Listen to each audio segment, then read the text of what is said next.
Vincent Van Gogh ou Toulouse-Lautrec. Mais avant d'être un musée, quand le bâtiment a ouvert en 1900, c'était une gare. C'est pour ça qu'il y a ces deux grandes horloges. Elles étaient très pratiques pour les voyageurs. Ils pouvaient très facilement surveiller l'heure et être certains de ne pas manquer leur train. To the right, the large, beautiful building with two gigantic clocks is the Orsay Museum, where you can find the largest collection in the world of Impressionist artworks. All of the Impressionists are well represented inside, with works by Monet, Renoir, and Degas. There are also post-impressionists like Vincent van Gogh. But when the building first opened in 1900, it was a train station. That's why there are two gigantic clocks. They were very handy for travelers to keep track of time and make sure they didn't miss their train.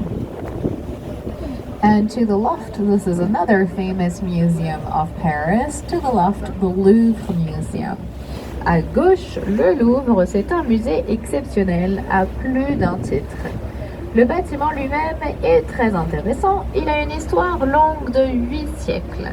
C'est aussi un bâtiment très vaste. Il s'agit du plus grand musée du monde.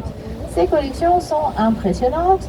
Plus de 620 000 œuvres d'art appartiennent au musée et 35 000 d'entre elles environ sont présentées au public à l'intérieur. Le public est lui aussi impressionnant. 10 millions de visiteurs environ viennent au Louvre chaque année. C'est le musée le plus visité au monde. The Louvre to the left is an exceptional museum in many ways. The building itself is interesting with a history 8 centuries long. It's also very large. It is the largest museum in the world. The collections are impressive. Over 620,000 artworks belong to the Louvre and 35,000 of them are shown to the public inside. The public is also impressive. There are about 10 million visitors coming to the Louvre every year, making it the most visited museum in the world. Je suis en promenade, s'il vous plaît. Et bien sûr, l'œuvre la plus célèbre du musée, que les 10 millions de visiteurs annuels ne manquent jamais d'aller voir, c'est la Joconde. La Joconde est extrêmement célèbre, en partie du fait de sa qualité artistique. C'est une belle œuvre qui a été peinte par un grand maître de la Renaissance, Léonard de Vinci. C'est aussi une œuvre mystérieuse et son mystère plaît beaucoup. L'identité incertaine, le sourire énigmatique, les yeux qui suivent les visiteurs dans la salle. Mais si elle est aussi connue plus que toutes les autres œuvres du musée, c'est aussi parce qu'elle a été volée en 1911. En 1911, un ancien vitrier du Louvre est venu un matin, il a décroché le tableau du mur, l'a mis sous son manteau et il est sorti du musée et il a réussi à voler la Joconde. Tout le monde était sous le choc que le Louvre ait pu être volé. Donc les journaux ont écrit des articles pendant des mois et des mois sur le vol et sur la Joconde. Ils en ont tellement parlé que quand la Joconde a été retrouvée 2 ans plus tard et qu'elle est retournée au musée, ça n'était plus une œuvre célèbre seulement dans le monde de l'art, c'était devenu une superstar internationale. Of course, the most famous artwork in the Louvre is the Mona Lisa. The Mona Lisa is incredibly famous, partly because of its artistic quality. It was done by a great master of the Renaissance, Da Vinci, partly because of its mystery too, which is very appealing. The uncertain identity, the enigmatic smile, the eyes following the viewers in the room. But if it is so famous, more so than all the other artworks in the Louvre, it's also because it was stolen in 1911. In 1911, a former worker from the Louvre, Morning, took the painting off the wall, put it under his coat, and walked out of the museum. And he successfully stole the Mona Lisa. Everybody was in shock that the Louvre had been robbed. So newspapers wrote articles for months and months about the painting. C'est notre interprète. En fait, la femme nous explique en détail la ville et des monuments historiques de Paris. It was no longer a painting famous only in the art world. It had become a global superstar, and it has been that ever since.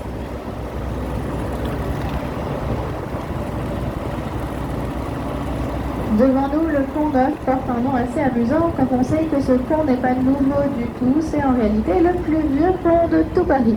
Il a été inauguré en 1607 et a eu énormément de succès quand il a ouvert. C'était la première fois à Paris qu'on construisait un pont en pierre plutôt qu'en bois, donc tout le monde était impressionné de sa solidité. C'était aussi la première fois qu'on construisait un pont sans mettre des maisons par-dessus tout du long. La circulation était donc plus facile et on avait de très belles vues sur tout Paris. Alors c'est rapidement devenu un des lieux de promenade préférés des Parisiens.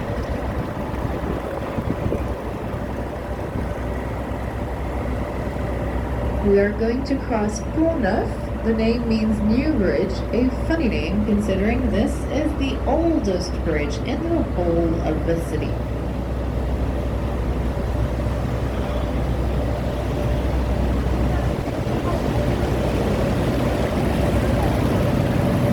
C'est très joli la ville. The bridge we just crossed was inaugurated in 1607 and it was very successful when it first opened.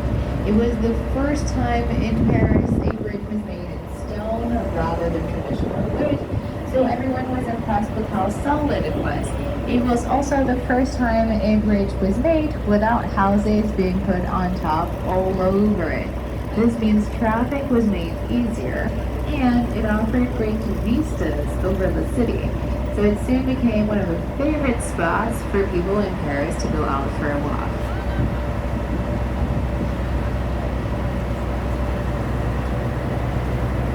À gauche, on longe une île naturelle, l'île de la Cité.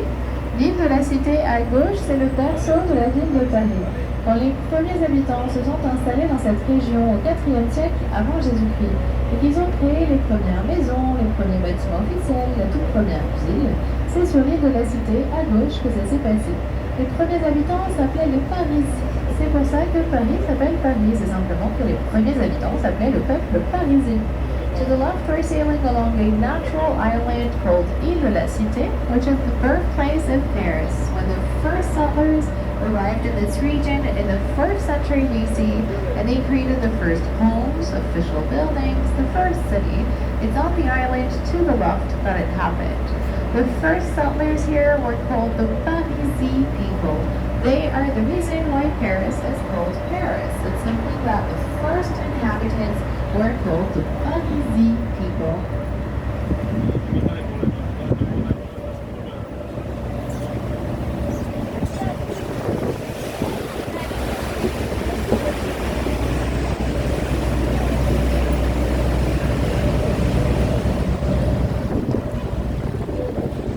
Et sur l'île de la Cité, devant nous, vous reconnaissez un joyau de l'architecture gothique, la magnifique cathédrale Notre-Dame de Paris. On the island in front of us, you can recognize a jewel of Gothic architecture, the beautiful cathedral Notre-Dame de Paris. La cathédrale a beaucoup souffert de l'incendie de 2019. L'incendie a complètement détruit les toitures. Le toit de Notre-Dame, on l'appelait la forêt. On avait utilisé tant de poutres de bois pour réaliser la charpente que quand on se trouvait en dessous, on avait presque la sensation d'être dans une forêt. Donc le toit a brûlé, ce qui a aussi disparu, c'est la flèche de Jeanne Viollet-le-Duc. Mais heureusement, l'essentiel du bâtiment a été sauvé des flammes, ainsi que l'essentiel des vitraux et des œuvres d'art à l'intérieur. The cathedral suffered a lot from the fire of 2019, and you probably remember. The fire destroyed the whole roof. The roof was nicknamed the forest. So many wooden beams had been used to create the roof. When you were underneath it, it almost felt like being in a forest. The roof burned entirely. What was also destroyed was the spire on top. But thankfully, most of the building was saved, as were most of the stained glass windows and artworks inside. La cathédrale a beaucoup souffert récemment de l'incendie. Les dégâts se voient surtout sur le côté. Historiquement, elle avait déjà énormément souffert à la Révolution française. À la Révolution, on détestait les rois de France, mais on détestait aussi l'Église. Et à cette période, de nombreuses personnes sont allées à Notre-Dame pour volontairement l'abîmer. Des statues avaient été brisées, des œuvres d'art endommagées, des reliques jetées dans la Seine. Tout le monument avait tant souffert que c'était presque devenu une ruine au début du 19e siècle. The cathedral suffered a lot in the recent fire, and the damage can mostly be seen on the side here. Historically, it had suffered immensely already during the French Revolution. The Revolution was a time when people hated the kings, but they weren't too keen on the church either. So many people went to Notre Dame during the Revolution to voluntarily damage it. And they did such harm to the building that in the early 1800s, it was almost a ruin. La cathédrale avait été sauvée de la ruine une première fois au XIXe siècle grâce à l'écrivain Victor Hugo. Son roman Notre-Dame de Paris, publié en 1831, avait eu un immense succès. Il avait ravivé l'intérêt des Français pour la cathédrale. On avait alors décidé de la rénover intégralement sous la direction d'Eugène Viollet-le-Duc. The cathedral was saved from ruin a first time in the 1800s thanks to French writer Victor Hugo. His novel, The Hunchback of Notre Dame, published in 1831, was a bestseller that rekindled French people's interest for the monument, so they decided to have it entirely renovated between 1845 and 1865. Il y a de nombreux échafaudages et travaux tout autour de la cathédrale parce qu'elle va être sauvée une nouvelle fois. Il faudra bien sûr de nombreuses années de travail pour la rénover intégralement, mais normalement, dès 2024, il devrait être au moins possible d'entrer à nouveau à l'intérieur du bâtiment. There are many scaffoldings and works all around the cathedral because it's going to be saved again. It will take many years of work, of course, to fully renovate it, but normally as soon as 2024, it should at least be possible to enter inside the building again.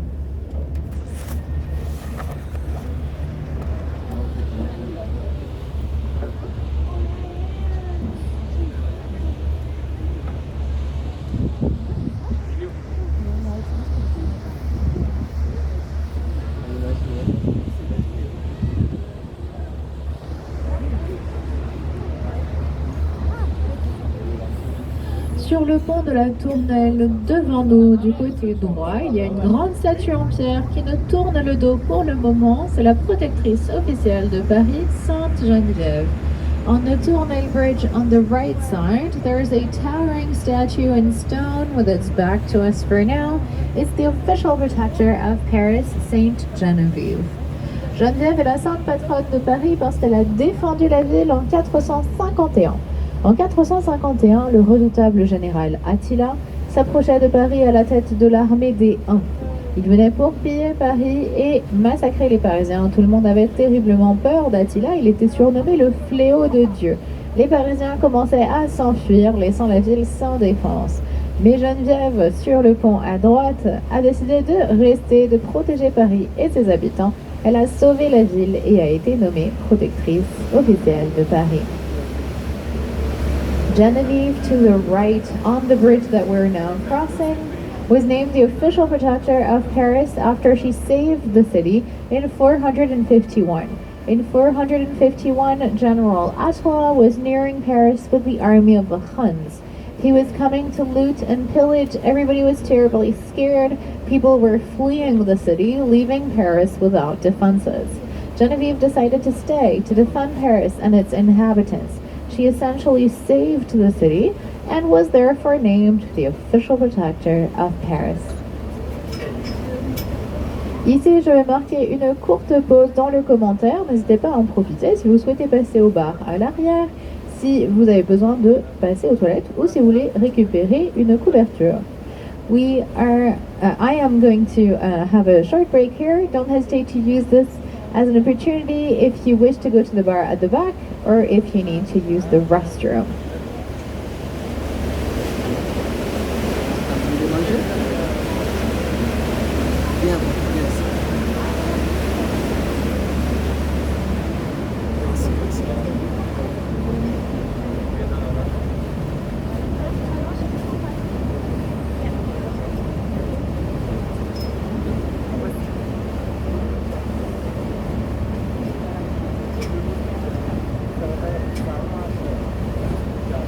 Tout ça, c'est la ville de Paris.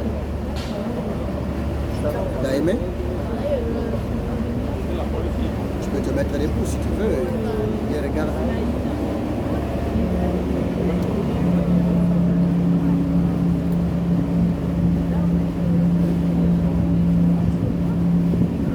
Gabi te regarde. Hein? Et puis maman te regarde.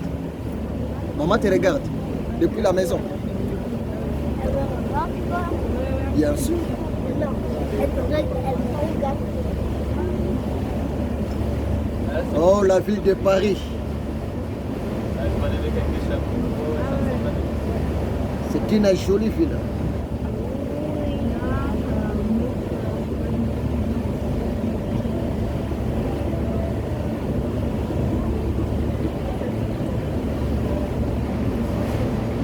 Tu peux te mettre là-bas, tu touches bien. Regarde. Voilà.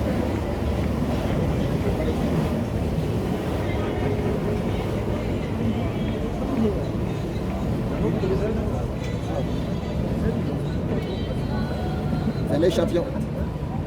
Viens, insulte-toi. Viens ici. Ah, c'est pas juste.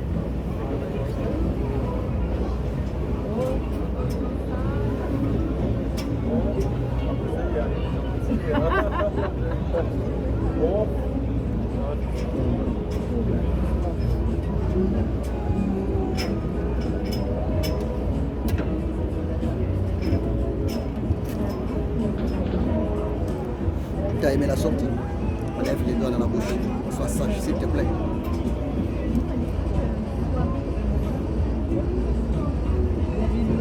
Tu es fatigué? Oui. Ouais, c'est là. Un peu plus loin aussi. Il y a le c'est pas loin.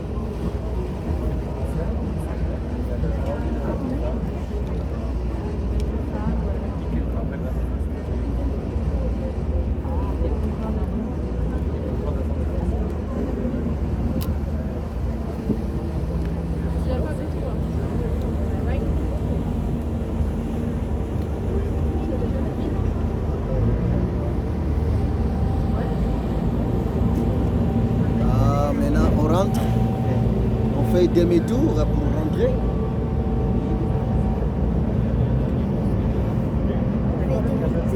Oui, on a visité la ville de Paris, maintenant on rentre. On a encore visité. Si, bien sûr.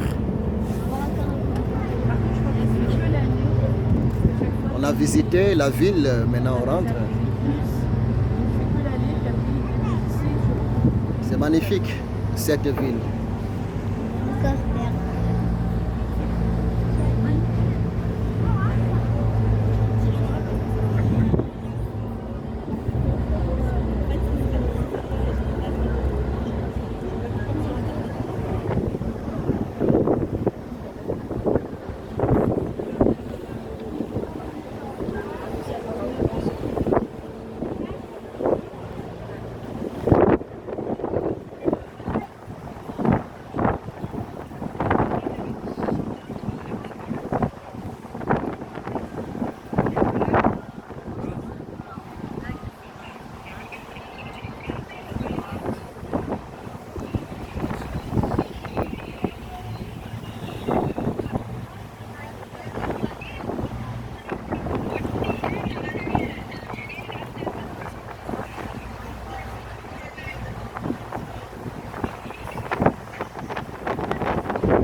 Franchement, c'est très belle la ville. Hein. Je aimais cette ville.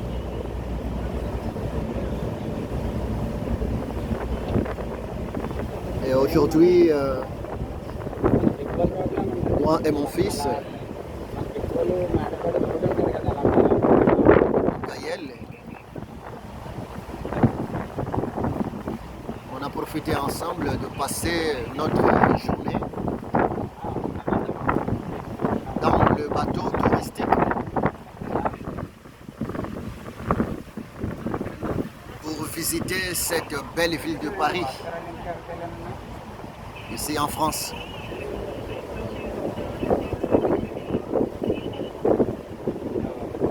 je dis seulement merci Seigneur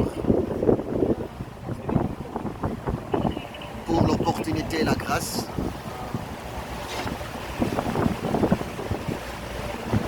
Il vient de m'accorder pour visiter cette belle ville. Ici à gauche, on longe la deuxième île naturelle du cœur historique de Paris, l'île Saint-Louis. Un quartier très agréable parce que très calme, ce qui est inattendu et bienvenu en plein cœur de la ville. L'île Saint-Louis était encore plus calme par le passé, on n'y a rien construit jusqu'au XVIIe siècle. Jusqu'au XVIIe, en plein cœur de Paris, on trouvait là des prés, des vaches qui broutaient l'herbe et c'est tout, c'était vraiment paisible. Ensuite, au XVIIe, on s'est dit que c'était peut-être un espace perdu. On a commencé à construire, les personnes qui se sont installées là étaient très riches et ont pu se construire de magnifiques hôtels particuliers. Avec le balcon doré, il y a par exemple l'hôtel de Lausanne, connu pour sa magnifique architecture, son très beau décor intérieur et pour avoir été le lieu de rencontre d'écrivains français célèbres comme Victor Hugo, Alexandre Dumas ou encore les poètes Théophile Gautier et Charles Baudelaire. To the left, we're sailing along the second natural island in the historical heart of Paris, St. Louis Island. It is a lovely neighborhood because it's very quiet, which is unexpected and enjoyable in such a central part of a city. It was even quieter in the past. It wasn't built until the 1600s. Until then, in the heart of Paris, what you could find there was just fields, cows grazing, and that's it. It was really peaceful.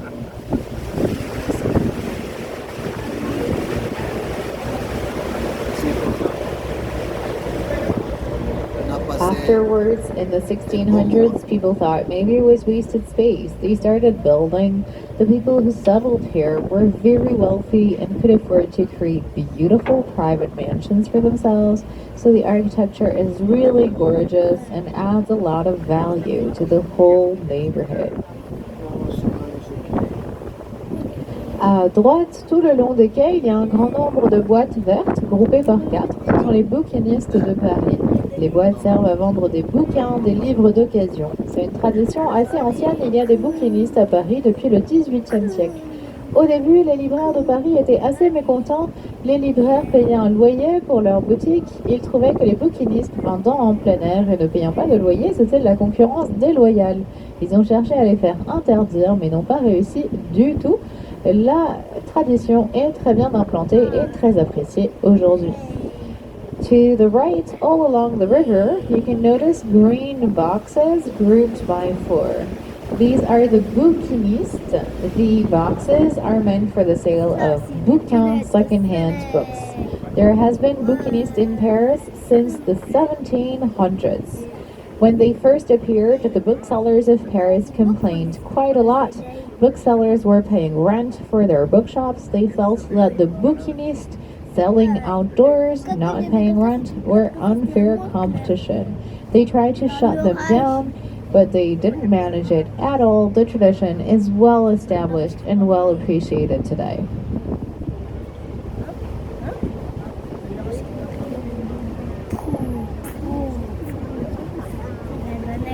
Derrière les arbres à droite, le grand bâtiment de style Renaissance, c'est l'hôtel de ville de Paris où travaille la maire de Paris.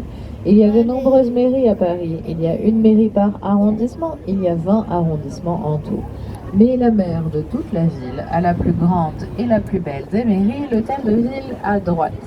Le bâtiment est de style Renaissance, mais il n'est pas pour autant d'époque Renaissance. Le premier bâtiment a entièrement brûlé pendant la Commune de Paris en 1871. Il a donc fallu reconstruire après cette grande révolte.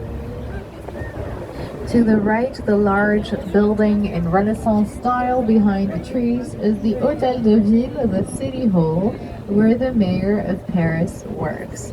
There are many mayors in Paris. There's one mayor per district, per arrondissement, and there are 20 arrondissements in total.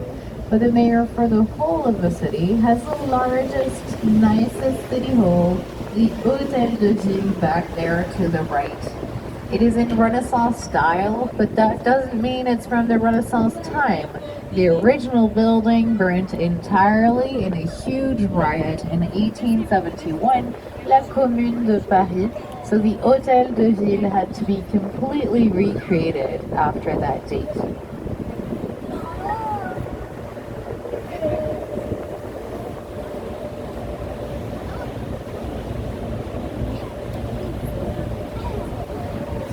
À gauche, sur l'île de la Cité, le très beau bâtiment médiéval avec ses 4 tours. Devant nous, c'est la conciergerie, un lieu intéressant qui a connu plusieurs rôles au fil de son histoire. To the left on the island, the beautiful building with 4 towers is the conciergerie, An interesting place that has had several roles to its history. La conciergerie a d'abord été le palais des rois de France. Au Moyen-Âge, c'est ici que les rois de France habitaient à Paris. Ensuite, quand les rois de France ont déménagé, la conciergerie est progressivement devenue une prison. La prison a énormément été utilisée à la Révolution française. C'est ici notamment que la reine Marie-Antoinette a été retenue prisonnière à la fin de sa vie. Aujourd'hui, la conciergerie est un monument qui se visite où on peut apprendre beaucoup de choses sur la Révolution. The conciergerie and its 4 towers to the left was first the palace of the kings of France in the Middle Ages. When the kings moved away, it was gradually transformed into a prison. The prison was extensively used in the French Revolution. It's where Queen Marie-Antoinette was held prisoner at the end of her life. It is now a museum dedicated mostly to the French Revolution.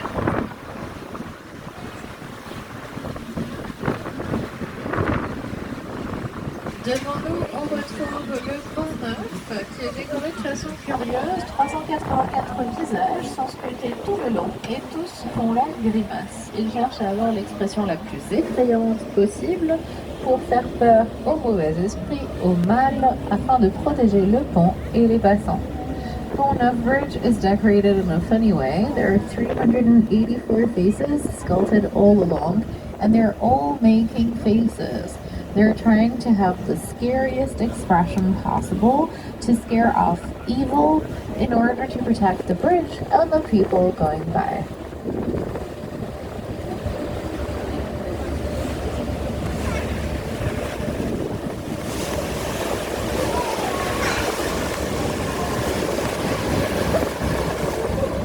À droite, on retrouve le Louvre qui a une superbe colonnade de ce côté-ci. Le Louvre est relié par le Pont des Arts à l'Institut de France de l'autre côté. C'est le très beau bâtiment du XVIIe siècle avec une coupole à nervures dorées et des pots à feu sur les toits. C'est l'endroit où travaille l'Académie française ayant pour mission de protéger la langue française. To the right, you can see the Louvre again, and it has a beautiful colonnade on this side. It is linked through the Pont des Arts, the Bridge of the Arts, to the Institut de France on the other side. The building from the 1600s with a gorgeous cupola with touches of gold to the left is the place where the French Academy works. The French are very protective of their language, so they have an official institution, the French Academy to the left, entirely dedicated to protecting French. Le Pont des Arts, à traverser, avait une réputation assez romantique par le passé. C'est que les amoureux de Paris sont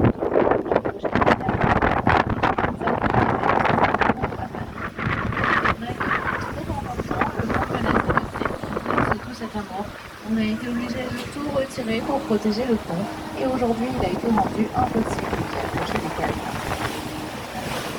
The bridge we are crossing, the Bridge of the Arts, used to have a romantic reputation. This bridge is where people in love in Paris used to meet to hang love locks. But there were so many people in love in Paris that the weight of the love locks became too much for the structural integrity of the bridge. Everything had to be removed to make sure it didn't collapse, and it's now been made impossible to hang love locks on there. À droite, le Louvre, c'est un musée exceptionnel aujourd'hui, mais quand il a été créé en 1200, c'était tout autre chose. Il y a 8 siècles, on se trouvait ici à l'orée de la ville. Paris n'allait pas au-delà de ce point, et le Louvre a d'abord été une forteresse militaire qui devait protéger la capitale en cas d'attaque ennemie. Seulement, la ville a rapidement grandi au-delà de ce point, au-delà de cette première limite. La forteresse s'est alors retrouvée à l'intérieur de la ville. Elle ne pouvait plus rien protéger. On l'a transformée en palais résidentiel pour les rois de France. Le Louvre a été le palais des rois du XIVe jusqu'à la fin du XVIIe siècle. Puis, à la fin du XVIIe, le roi Soleil Louis XIV a décidé qu'il préférait Versailles et il a déménagé.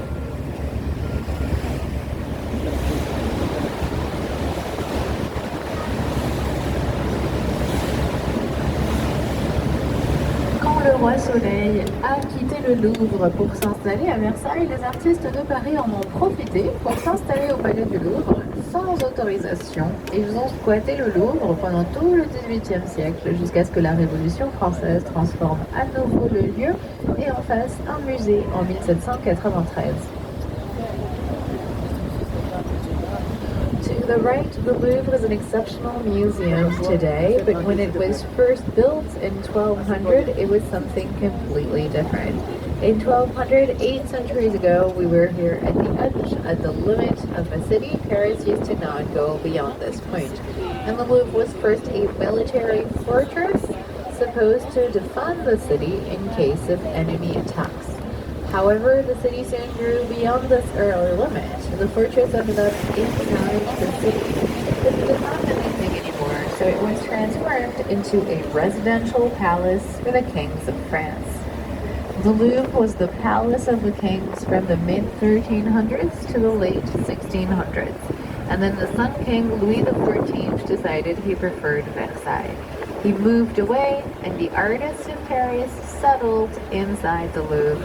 They had not been authorized to do this, but they squatted all through the 1700s until the French Revolution transformed it again by turning it into a museum in 1793.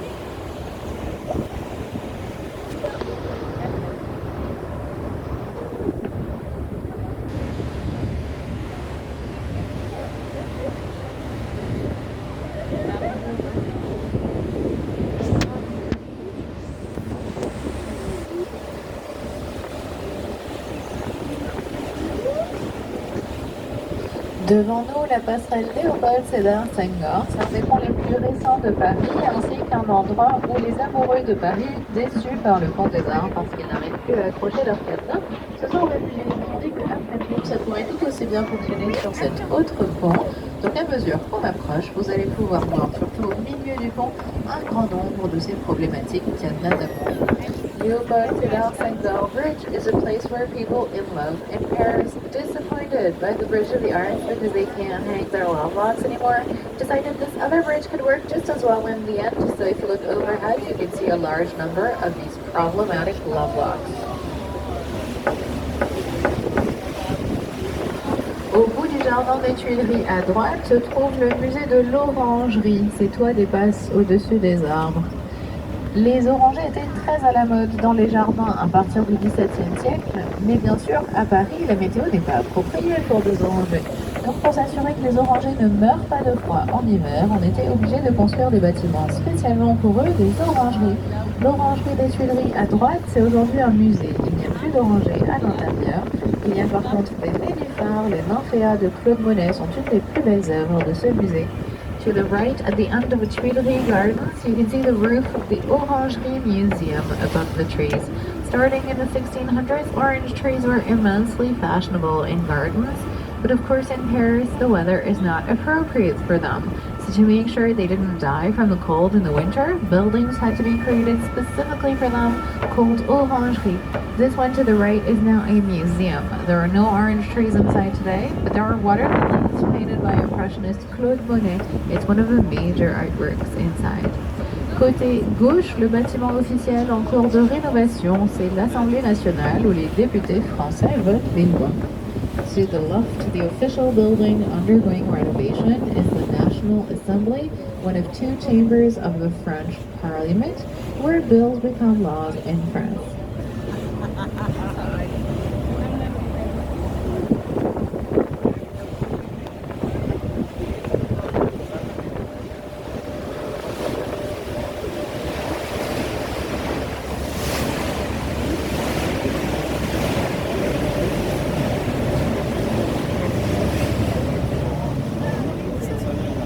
Et on retrouve le magnifique pont Alexandre III, qui est magnifique, luxueux, impressionnant techniquement, et aussi très chargé de symboles parce qu'à l'époque où il a été construit, à la fin du 19e siècle, il devait célébrer l'amitié entre la France et la Russie. Le nom du pont vient du tsar russe Alexandre III qui avait signé un accord avec la France quelques années avant la construction du pont, et de nombreux symboles des deux pays décorent le pont. Entouré au milieu, c'est par exemple la défaite de la Russie impériale, une coque française exposée sur tous les rayons le long du pont. Alexander III Bridge is full of symbols because when it was created in the late 1800s, it was supposed to celebrate the friendship between France and Russia. So the name of the bridge comes from Russian Tsar Alexander III, who had signed a treaty with France 15 years before the bridge was made, and many symbols of both countries decorate the bridge, like the two-headed eagle of Imperial Russia in gold in the middle, and the French rooster spotted on all of the street lamps.